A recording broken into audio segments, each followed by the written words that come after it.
আচ্ছা এবার বলো, এই যে এই জায়গাটা নষ্ট হওয়ার জন্য দুপাশ থেকে দুটো ক্লিপ দিয়েছি, এই আইডিয়াটা কেমন লেগেছে?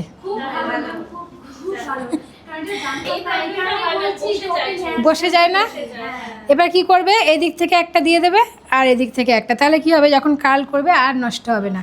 পরে আস্তে আস্তে আবার রিমুভ করে দেবে, রিমুভ করে দিয়ে হালকা করে চিরনটা দিয়ে একটু কম্বিং করে দিলে হ্যাঁ একদম ফিনিশিং হয়ে যাবে। বুঝতে পেরেছো?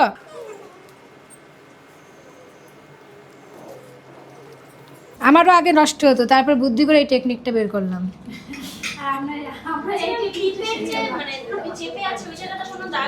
না না না, কোনো স্প্রেতে যদি না দাও, কাঁচা অবস্থায় স্প্রে দেওয়ার পরে যদি তুমি ক্লিপ দিয়ে দাও তাহলে কিন্তু স্টেইন হয়ে যাবে।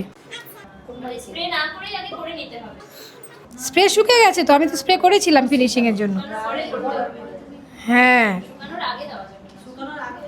এবার দেখো আমি এটা খুলে দিলাম, আমাদের হেয়ার স্টাইলও নষ্ট হলো না, কোনো দাগ হয়েছে। এবার কি করব, শাইন স্প্রে, তারপরে অল্প হার্ড স্প্রে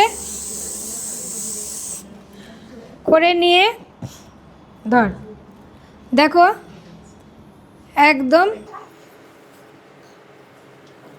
দেখেছ? ঠিক আছে। আর এই যেখানটায় বেবি হেয়ার বেশি, এই জায়গাগুলো একটু এক্সট্রা করে হার্ড স্প্রে দেবে।